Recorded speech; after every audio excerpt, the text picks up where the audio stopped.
Hello, everybody. My name is Kristin Ziemke, and I'm a teacher and the co-author of Read the World and Amplify. I am so delighted to be here today with the Ed Collab gathering, and I'm super excited to share a little bit of my work in digital literacy and digital learning with you. So let's go ahead and get started right here. Just 1 second.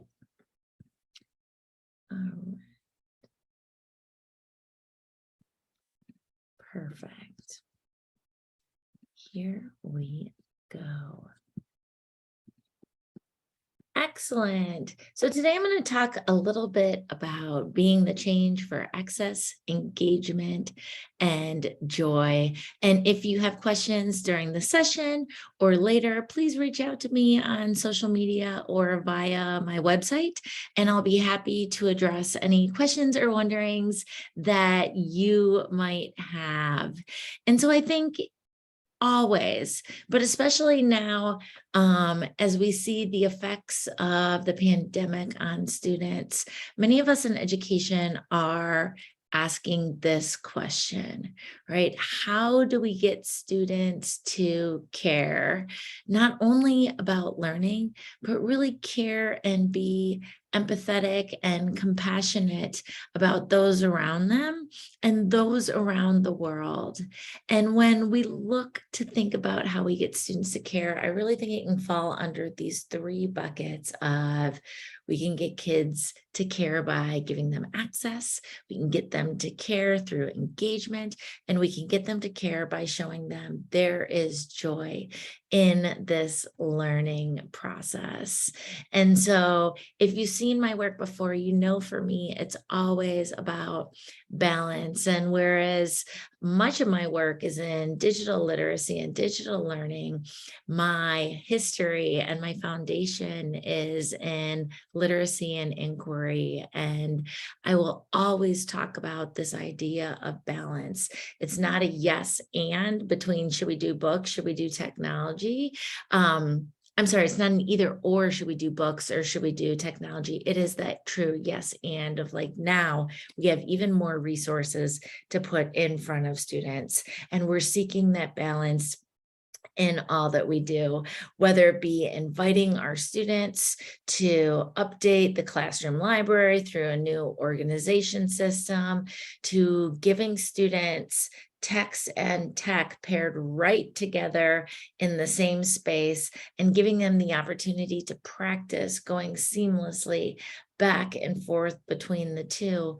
What we're really looking to do is expand the idea of reading and even expand the definition of reading. You know, no longer is reading defined only as print or only as text. But when we look at expanding this definition of reading, we're going beyond print and we're teaching learners to read every entry and access point available to them, whether it be facial expressions or the environment.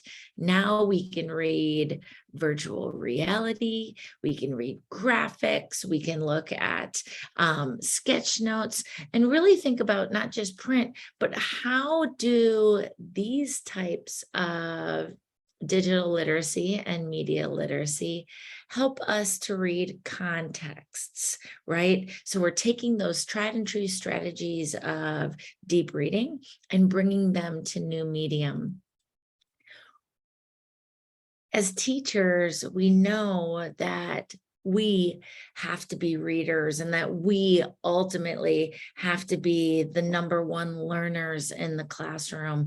And so we need some time to reflect on our learning influences. This is a chart that I like to do each year where I just take a snapshot of what's influencing me, right? What is playing on my identity right now? Who am I listening to in the world, and where are my ideas generating from? And this is just a little Padlet page. But what I try to do is really go through and take a look at where I'm putting myself in digital spaces, where I'm putting myself in print spaces, where I'm putting myself in environment spaces, because this all aids in my instruction. I have to be informed about my habits as a thinker in order to share some of my thinking life with students. And it's not that my habits as a thinker drive everything that we do. Of course, students think differently than I do, but this really gives me some context to what I'm sharing and putting out there with learners. And so my writing partner, Katie, and I have talked about this for such a long time, but just like we have mentor text, we need mentor tech, and we need to know those, at least 6 to 8 great spaces where we want students to go, where we know they'll find the information they're seeking right off the bat. We also want these mentor tech experiences to be the highest quality, right, of engagement. And we want students then to model some of their digital work of these high quality mentors that they interact with on a regular basis. And so in 2019, NCTE came out with a new position statement on digital literacy. And what they came up with was this idea that as technology changes, so too does literacy. But I think we can scale that and say, so too does learning. And we've been in this immense moment of change. And so when we think about getting students to care, we can look through that lens of access. Yes, we're going to continue to use the books in our classroom and school library, and we're going to look at some of the digital library offerings out there. How can books be translated into multiple languages? How can some of the assistive and supportive technologies, words highlighted, ease of page turning, tap a word and it's read to you, give kids access to even more information? And when they have access, they can choose what they care about and learn more. It doesn't always matter exactly what they're reading, but the bigger focus is that they're reading. And so we want to give them the opportunity to do that in many different ways. This is a snapshot of EPIC, for example. And we talk a mini lesson at the beginning of the year. There's 3 ways that you can read a book on EPIC. And if you look in that top row under books, the first example of I'm new here is read to me, right? This is a book where students can turn the pages, but hear the text read to them. So think to the way back era of books on CD or books on tape. EPIC has that built right in. For more independent readers, the next copy of I'm New Here is just a read to self, right? And so students can read this book independently. They still have the support of tapping a word to hear it read, also accessing definitions of words. In the bottom row, you'll see there's a collection of videos. And in that space, you'll see I'm New Here as a video. And so as we talk about expanding our definition of reading, viewing to learn is a big piece of that puzzle. And so we can do all of these types of thinking practices in one simple tool. There's some other great tools out there and resources that we love to direct students to. Wonderopolis has been a favorite of mine for such a long time, but now Wonderopolis has the opportunity to access immersive reader. And if you click that little listen to button underneath the title, you can have the text translated in print to over 60 languages. You can also have it read to students in over 60 languages. And so we look at the affordances of access and say, wow, it's a great time to be a learner. When we think about what's next with students, we're immersing all of the different types of thinking that we do. We're teaching print and digital and media right alongside each other. A couple of years ago, I had a student ask me, Why are snakes always portrayed as scary, slimy, slithery? They pulled this book, Scary Snakes, from our classroom library and wanted to know why snakes always got a bad reputation. And that allowed us to have a conversation about like whose messages are coming forward in books, who pays the author, why do you think they're doing some of these things? And then almost immediately, as we were talking about snakes, another student said, the same happens with sharks. See, everybody, look right here. I was reading on Epic. So they opened up their digital library, found a book about sharks, and then displayed the cover, which you can see here, which of course is a great white baring its teeth. And you can see the scariness of sharks right here. And so we started to talk about messaging and portrayals. And this gets us on the path to becoming comprehenders of media and information that we will encounter online. Similarly, we can look at data sets and infographics and give students opportunities to read these, often misinterpreted as easy to read because they're pictorial in nature. Infographics are highly complex data sets. And so here we went through and unpacked it. Students were very upset that there are only 4 fatal shark attacks worldwide each year, yet 100 million sharks are killed each year. And so these are the types of topics that get kids to care, that get them to research, and ultimately get them to read and think more. NCTE just put out a new position statement on media education, and I highly encourage you to go take a look at that. They also have a new article about media instruction in the Council Chronicle for September of 2022. So check that out for more information. And what we're really looking to do is to give kids access to all tools in order to gain the information that they need. We're pairing drawing and writing, print and books, right alongside our tablets, right alongside Chromebooks or laptops that students might be accessing, and saying, these are all tools for thinking. Let's think together.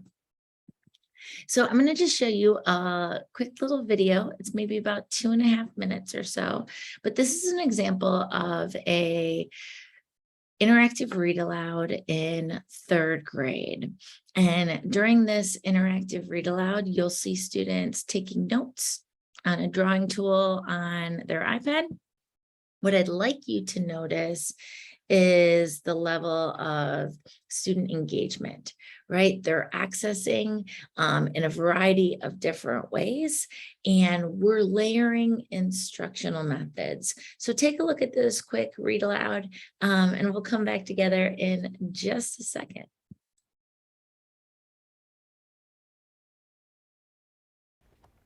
Bony protection. The ribs form a cage that protects an animal's heart, lungs, and other internal organs. Humans have 12 pairs of ribs. See if you can feel your ribs right now. Yeah. Can you feel that? Can you feel that space in between them?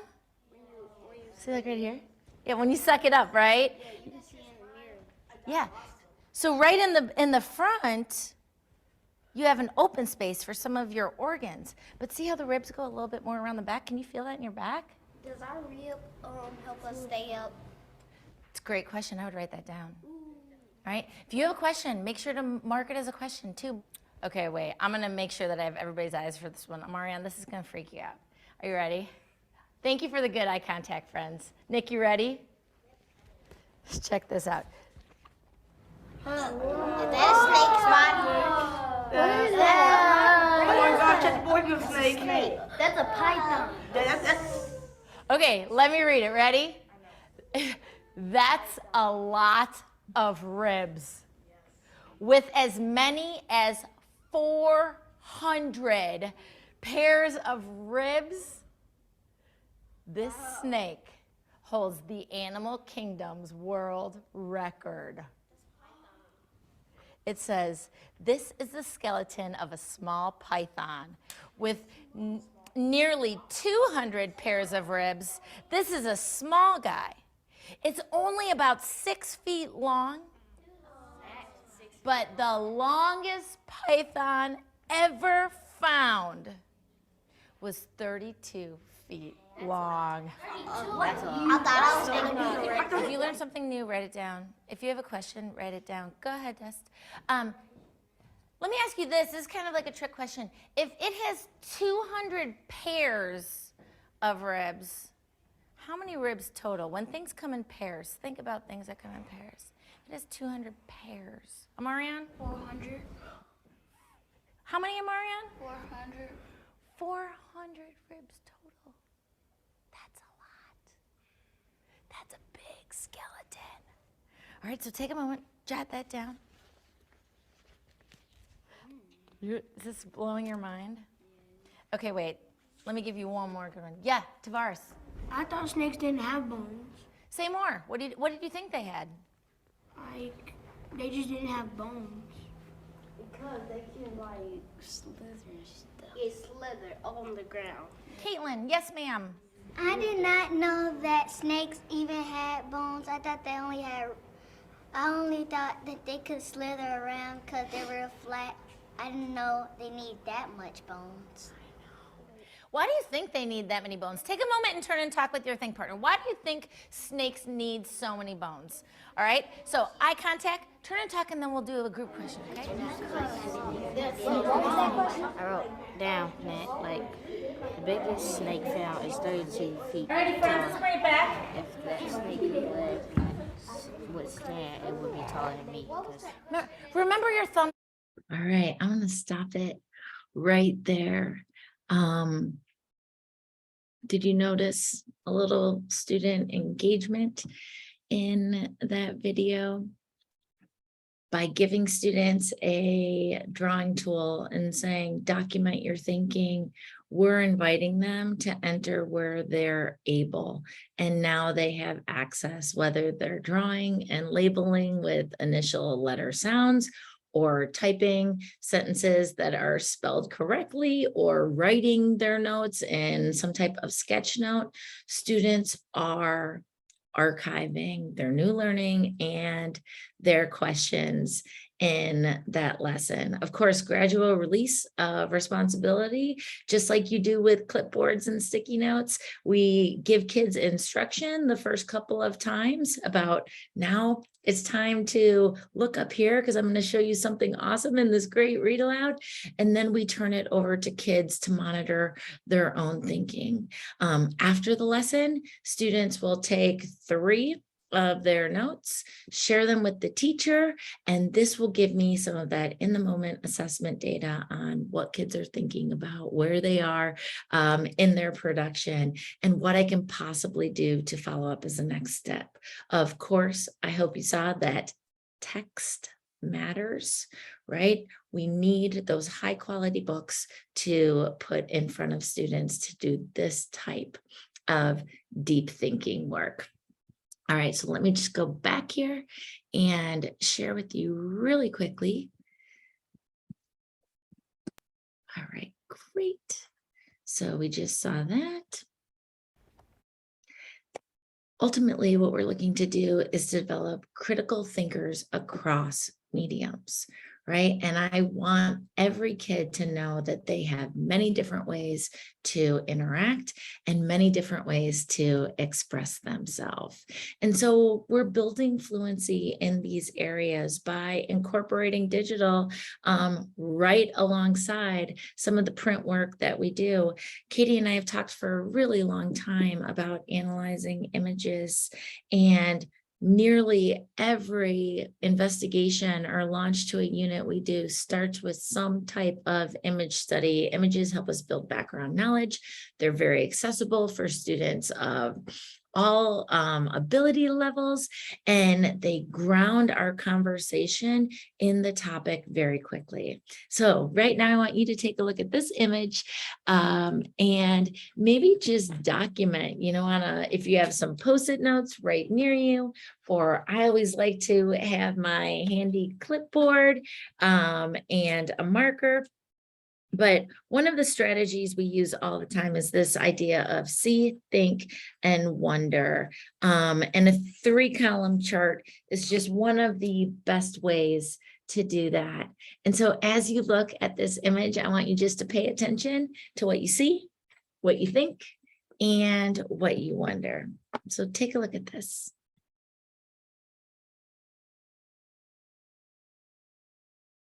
What do you see? What do you think? What do you wonder? Same thing. What do you see? What does it make you think? What do you wonder? What do you see now? What do you think? What do you wonder? What do you see now?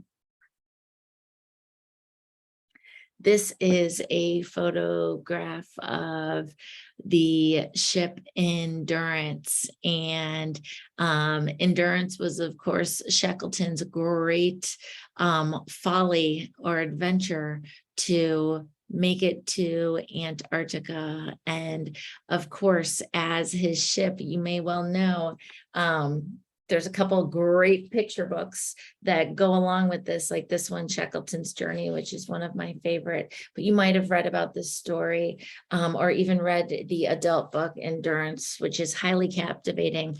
But they sailed to Antarctica. The ship got embedded and surrounded by ice floes. And so the entire sailboat that they were on was captured in ice. And so here the crew is trapped at the moment. And right here, they're actually playing games in an attempt to pass the time and to stay warm.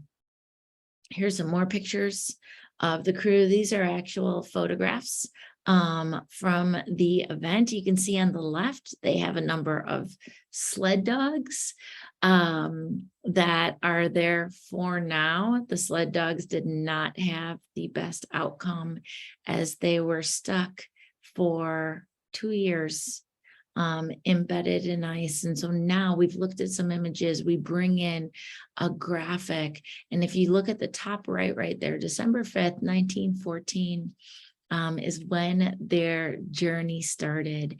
And so here you can see where the journey goes in December. They're very quickly in a pack of ice.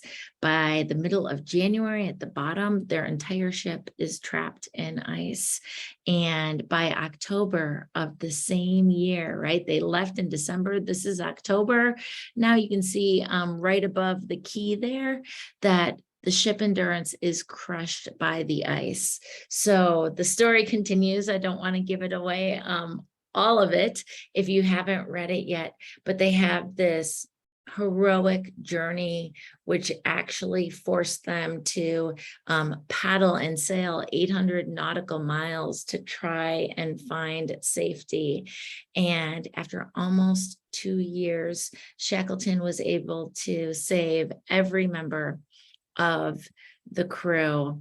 And excitingly, the ship Endurance was just found under Antarctica, and because the water is so cold, it was preserved tremendously. So let me stop this for just 1 second. You can see right here, and I'm going to share this with you really quickly. Finally, a bit of brighter news. This one moment. Okay, here we go. I just want to make sure you can hear the audio on this. All right, take a look at this little video. Time from the deep sea. Off the coast of Antarctica, deep underwater, researchers have discovered the British ship called Endurance, the vessel that launched one of the most remarkable stories of survival and determination. William Brangham has our report. She hasn't been seen in over 100 years. This is the Endurance, resting nearly 10,000 feet down in the dark, freezing waters at the bottom of Antarctica's Weddell Sea. Just a few sea anemones and other creatures bearing witness to perhaps the final chapter in one of the world's great stories of heroism and survival. This was Endurance back in January of 1915, a sturdy, three-masted ship that had carried British explorer Sir Ernest Shackleton and his crew of 27 to the coast of Antarctica. Shackleton's plan was to land and then cross the entire continent, which would have been a first.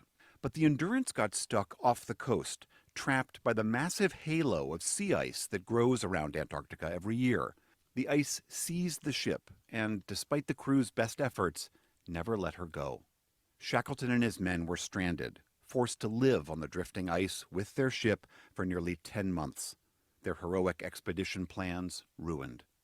After carrying them many miles along the coast, that churning ice crushed the Endurance, and she sank to the bottom of the sea.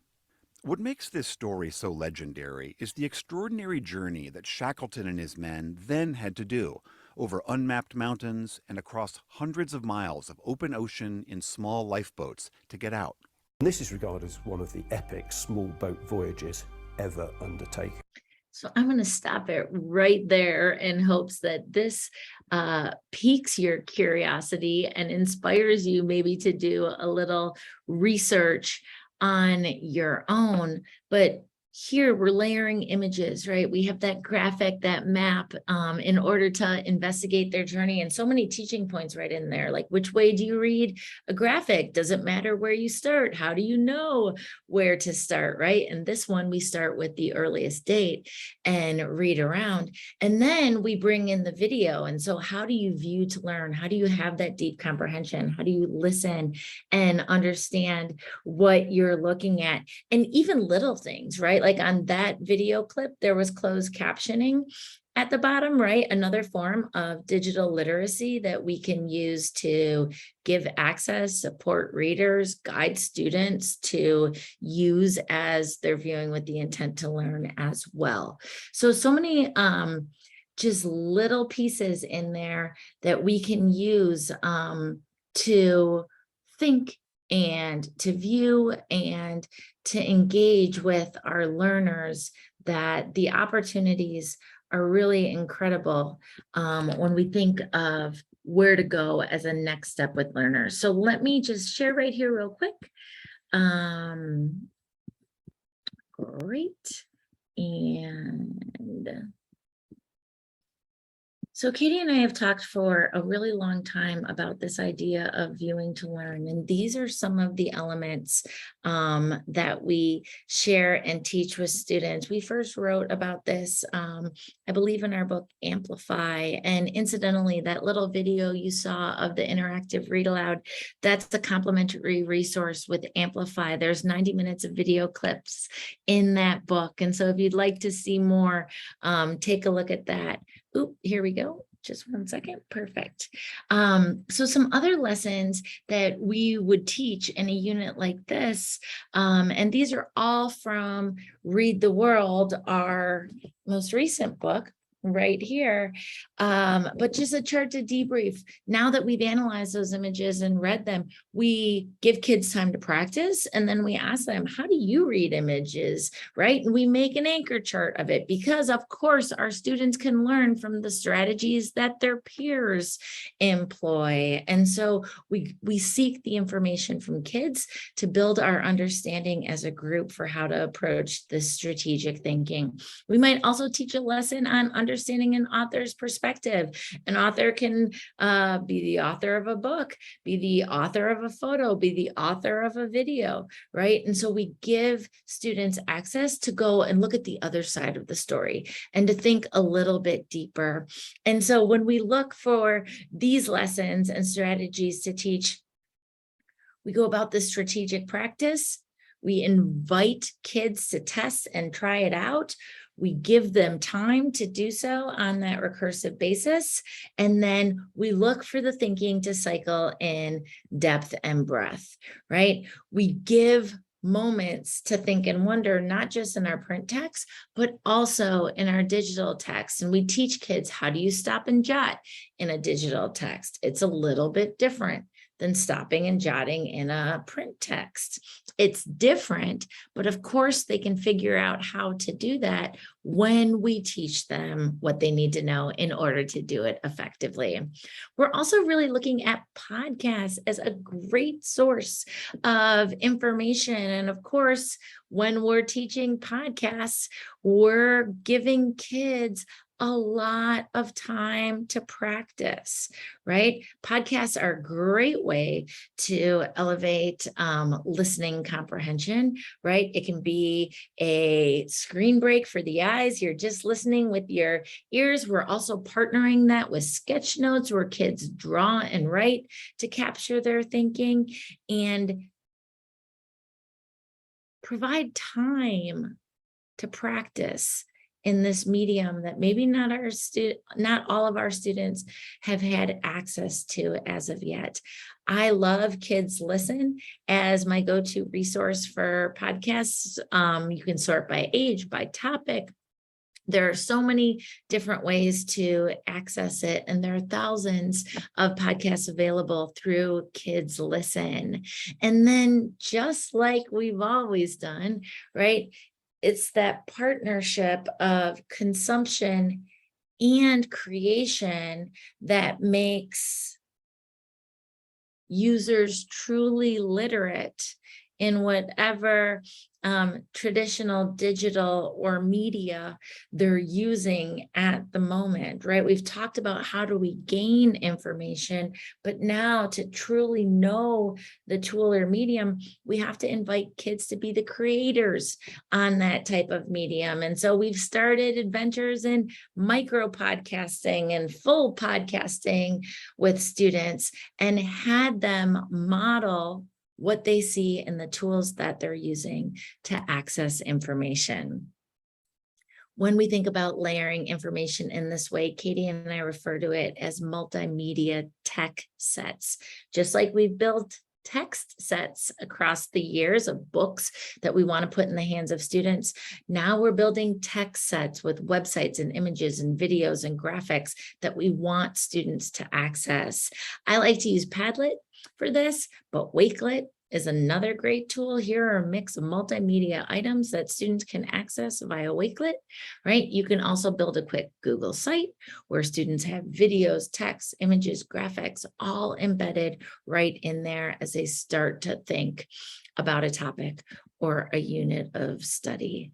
And so as we think about how to support students, what we're really looking to do is we're going to provide the tools and the time they need to discover who they are as learners in this moment. And that might be tools that we're familiar with. It might be tools that are new to us, but it's also not about us. It's about our learners. And so we need to be open to trying some new things alongside them in order to figure out and help them figure out what the best tool is for the learner and what is the best tool for the purpose of what they're trying to do. When we think about the type of work students are doing in schools, I think we can get that active engagement that we talked about at the beginning, transition into the joy of learning when we invite students to do work that is authentic, significant, and relevant to them. And so when we think about authentic, right, we start with people. We invite our people, whoever they are, to tell their story, and we situate it in personal context. In 2020, we asked students to share a little bit about learning and living in the pandemic. And across the network of schools that I support in Chicago, we received 400 student submissions where they all created a short 60-second or less video talking about their learning or living during the pandemic times. And here's one from 8th grader Grace. Take a look at her short video clip. Hi, my name is Grace Long, and today I will be sharing with you some things that I have learned and some things that I will take with me as I go on. I have learned that it's okay to ask questions, even when you feel like your question doesn't make sense, or even when you feel like it's embarrassing to ask a question. I've also learned that taking screenshots and keeping in touch with your teachers plays a big role in the e-learning. I almost forgot note-taking. And last but definitely not least, I learned TikTok dances.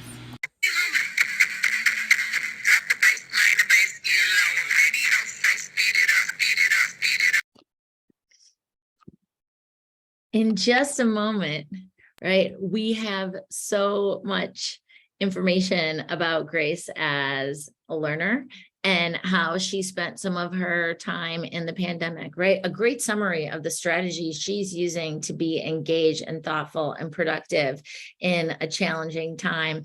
And then we get that glimmer and glimpse into who she is as a person, right? Every kid learned some type of TikTok dance in the last couple of years. And so just by inviting kids to share and to create, we get that authentic snapshot of who they are. And that information will help us moving forward as we think about what they need as a next step in their learning adventure. When we think about asking kids to do work that's authentic, we then ask them to do work that's significant, right? Why does this matter? How might this work make us care?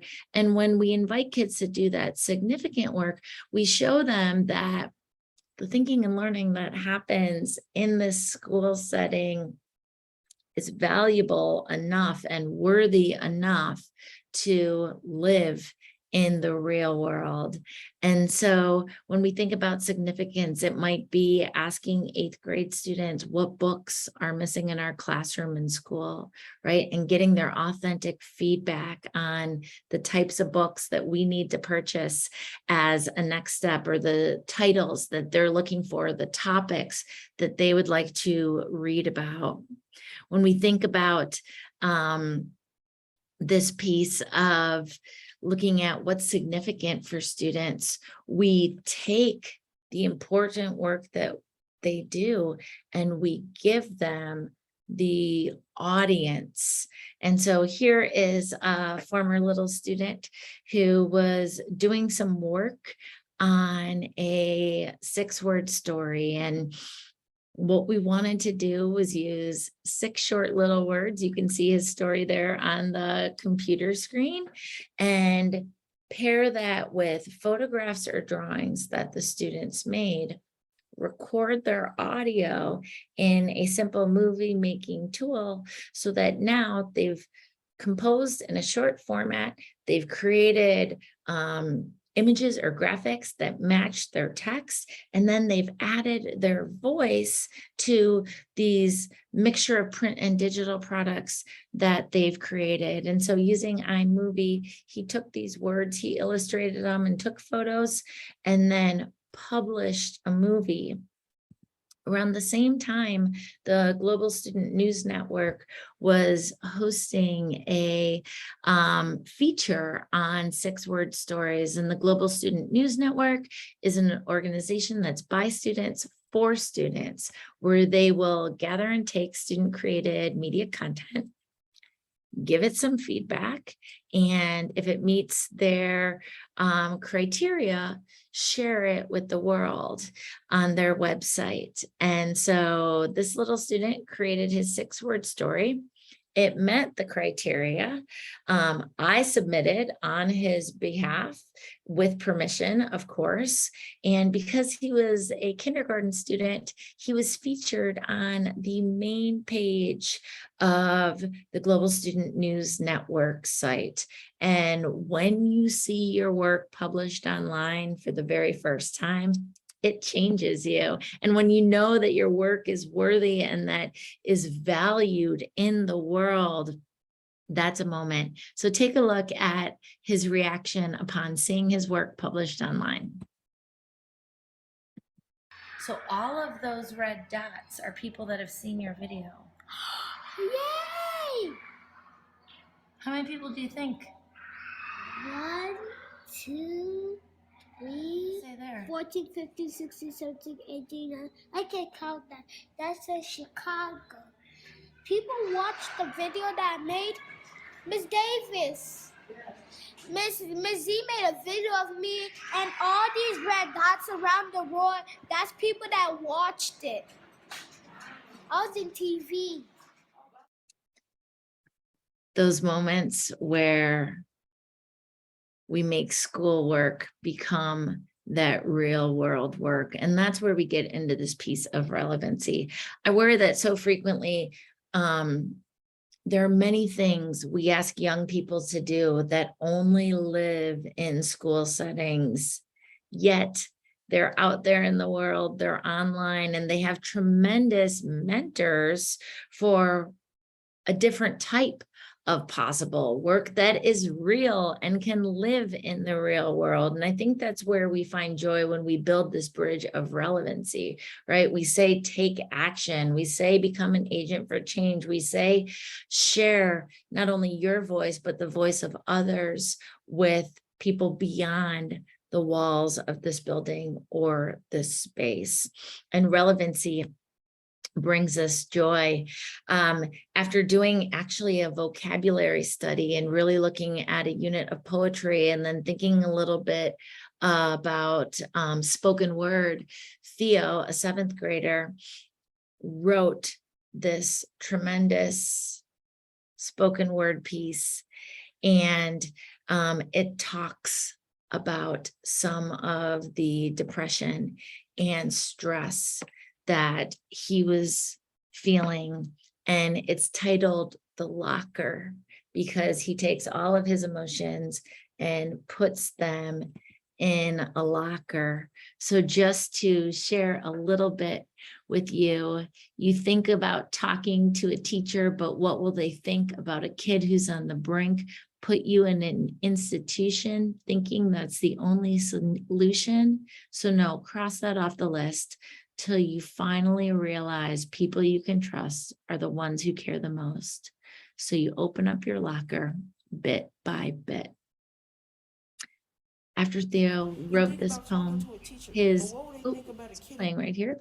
After Theo wrote this poem, his teacher submitted it to an online poetry slam, and Theo got to perform it live on a Zoom and was awarded an iPad and access to the Calm app for a year. And so we don't do things for prizes, but it's of course nice when kids see the work that they do as a learner is valued and recognized by others. And, you know, to bring about this school that Theo attends has a significant social emotional learning program. And so they talk about mental health and feelings and emotions quite a bit, but to give his writing as an outlet to share his feelings is a real powerful act. And that's an opportunity for him and for others to take action.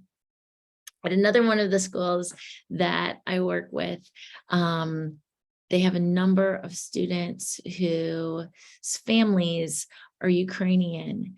And so as the conflict in the Ukraine started last spring, this school led by the students took action right away. And they actually held one of the very first vigils for Ukrainian people in the city of Chicago.